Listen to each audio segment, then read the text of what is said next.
Today we are going to be doing some finish work on this cedar slab. It's going to be a sofa table for a customer. We'll be going over some techniques for applying the Waterlox original finish and showing how easy that is to get a very nice finish, very protective and durable coating.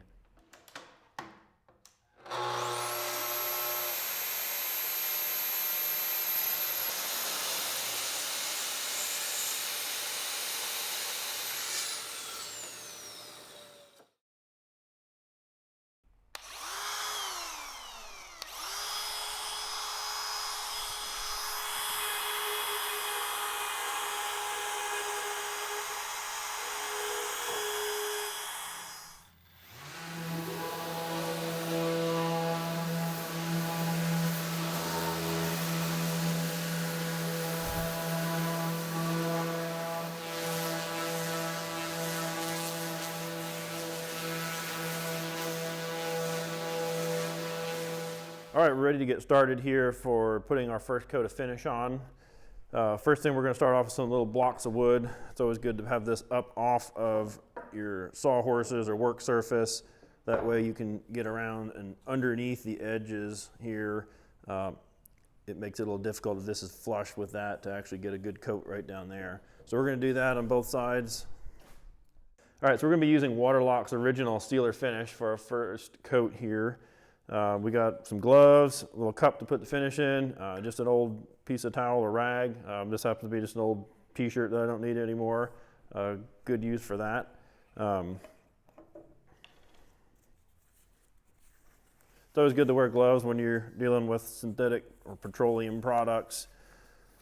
Waterlox is a tung oil based finish, but it does have petroleum distillates in it to dissolve it, to help it dry and to give it a good hard finish.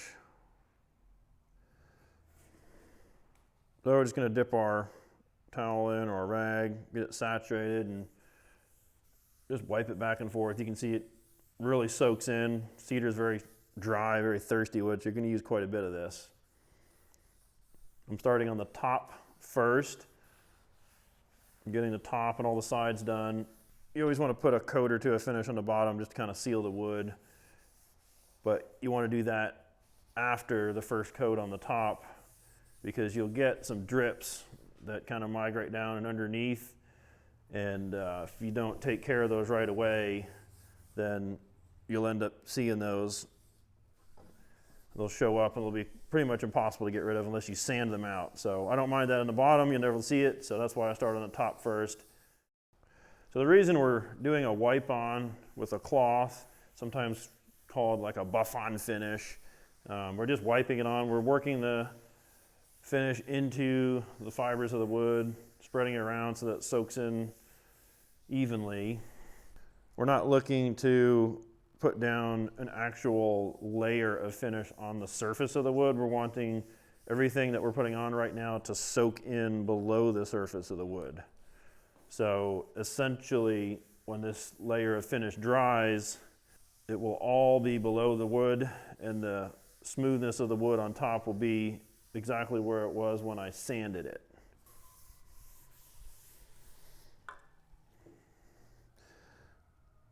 You can see we went through quite a bit of finish. I think it was about 4 ounces or so. It's not too bad, but we can go back, saturate it a little more. Soaking in pretty good. Most finishes, when they are applied to wood, will wet the grain, darken the color of the wood, and also pull out a lot of the extra color and grain that you might not be able to see with an unfinished piece of wood. So it may be hard to see, but with what I've got right now, there's quite a bit of sanding, grit, sawdust, just debris on the surface of the wood. Now, if I were to leave this like this and let it dry, all of that would impair the finish, and so I'll need to sand it off. But what I'm going to do here in a little bit is just take a cloth and wipe off anything excess on the surface. So all this sawdust or contamination or debris will be wiped off, and it's not going to have anything to really stick to when the finish dries. Okay, we've let the first coat of finish soak in for a little bit, about 10 or 15 minutes. We're going to take a cloth and just wipe off any extra that's on there. So there's a couple spots on here that have a little bit of finish still on the surface. Most of it has actually soaked in already, so there's not a lot to take off. All right, so we're done wiping this first coat of finish off. Everything that's on here now is below the surface of the wood. Really shouldn't be sticky or tacky to the touch. I've got nothing on my fingers just by wiping it on there. Finish is still wet, but again, it's below the surface of the wood, so anything that settles on here like sawdust or shop dust or anything, it's not gonna have anything to stick to, so it can easily be brushed off with a cloth in the morning whenever we put our second coat on. So we're gonna set this off to the side, let it dry for about 24 hours, and get on our second coat tomorrow. So we let this slab dry for around 24 hours since our last coat of the Waterlox sealer finish. We're ready to put our second coat on, so we're going to show some things about that and how to do that properly. You'll notice that it won't take quite as much finish as the last coat, which was the first coat. The wood was really thirsty. So how much finish you put on and how much the wood soaks up is going to be kind of dependent on the type of wood. Your softer woods like pine and cedar, they're going to be really thirsty and soak up more. Some of your hardwoods won't take as much, but the goal is to saturate the wood to the point where it's not going to take any more through multiple coats, then have a good smooth layer to put your final finish on. So we're going to go ahead and get started on that. I have my finish and my cloth. Again, same as last time. We'll also add that the finish here, when it dried, it's really smooth. I don't really see or feel any dust or anything that's rough on it, and that was due to the fact that we dry wiped it after letting it soak for a little while and removed any surface finish. The last coat that we put on here soaked in a lot more than what it is right now. It's still soaking in some, but it's noticeably less, and that's good. That's what you want to see. We're probably going to do 3 coats of the sealer finish on this particular piece. Sometimes pieces will need 4 coats, sometimes they'll only need 2 coats. Really depends, but that's something you can kind of figure out what works best in your case.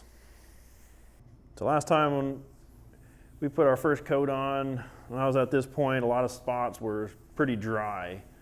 Now I have a good layer of finish that's still on the surface. If it's wet, it's going to be soaking in.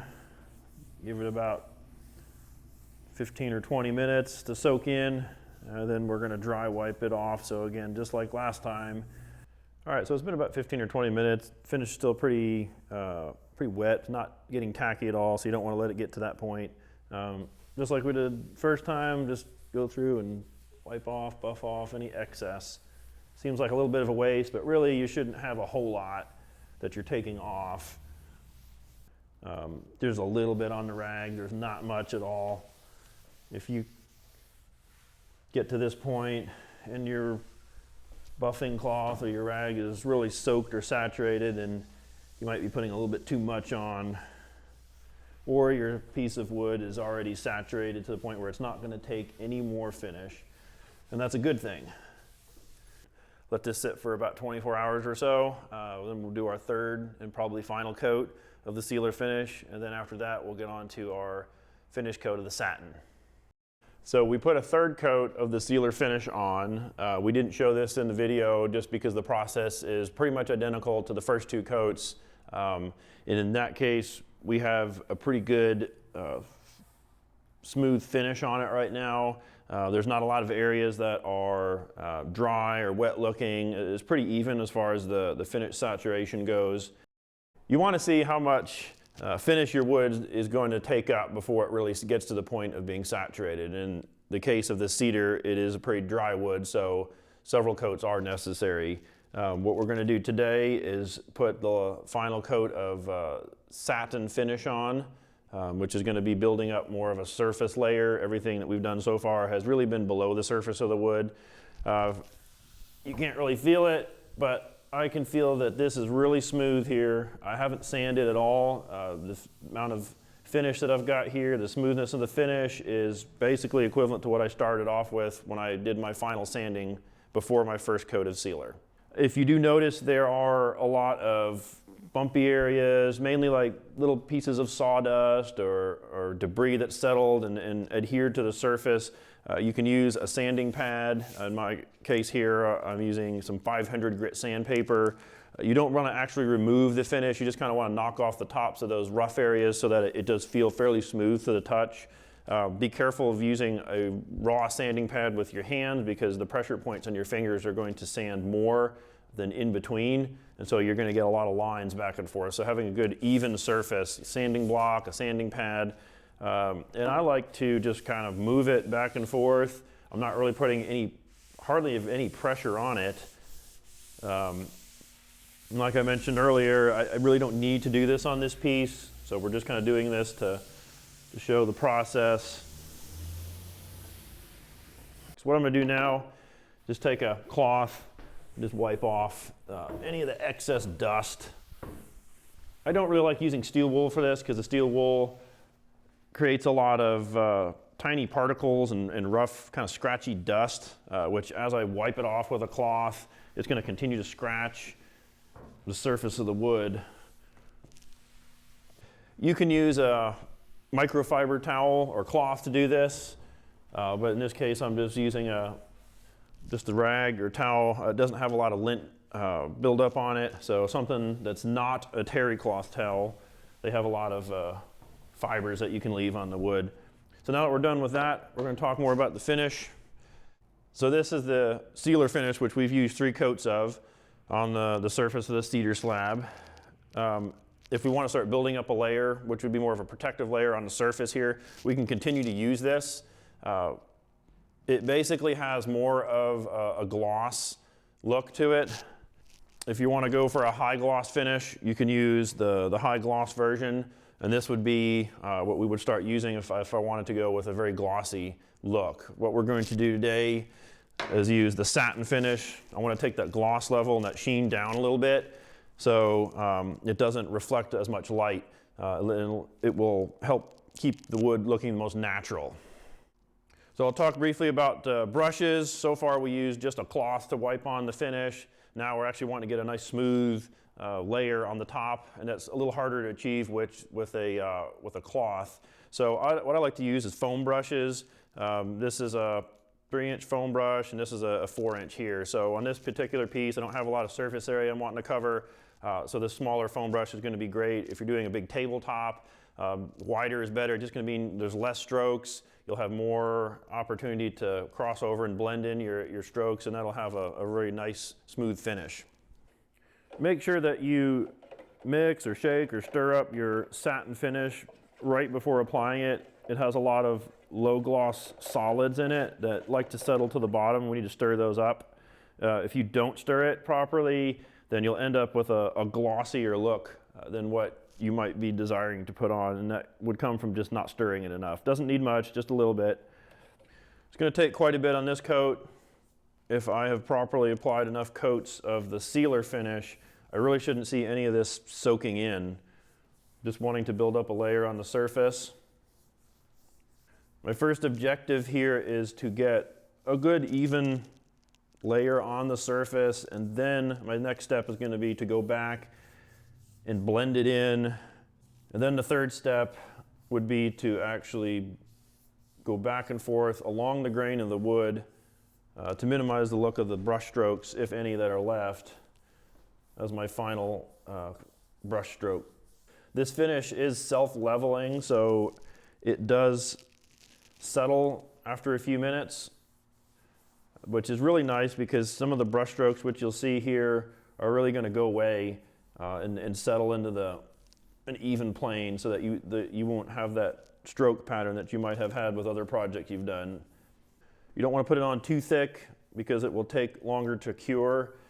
It's better to put on multiple thin coats than just a few thick coats. If you'll notice, some of these drips are kind of heading down towards the bottom of the slab here. Make sure you don't leave a lot of drips on the underside, under here. We're going to go back later on and just wipe anything off that's dripped underneath, and that'll kind of help with cleanup later on. Now I want to make sure I got a good even coverage on here. Sometimes it's easy to miss a spot or get just a little bit less coverage in one spot than another, and that can affect the sheen. So what I'm doing now is just kind of going across grain, and that's spreading any of this excess finish around to more evenly coat the surface. So now I'm going to go with the grain, just in one long stroke, back and forth. Usually like to overlap a good amount. Sometimes any excess can start to drip down, and if you catch it before it really starts to harden or cure, you can just one little brush stroke will take care of a drip that can create a lot of problems later on. So I like to call it babysitting your slab, but just keep an eye on it for 30, 45 minutes after you get to this point where we're at now. Just come back, look under the surface here, under the edge, make sure you don't see any drips. If you do see some, just hit them real quick, brush them off, use a cloth, wipe underneath the surface. That's really going to save you a lot of trouble later on. So we've got the final coat of finish on our slab. That pretty much wraps this slab project up.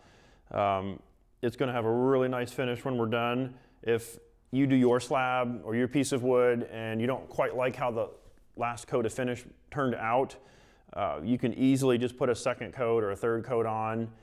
Every slab's different. Every piece of wood takes finish a little bit different, so you might have to tweak it just a little bit. So stay tuned for more videos that we'll have coming up, showing more of our projects and more tips and tricks to how to work with live edge slabs and do some wood projects that are really fun.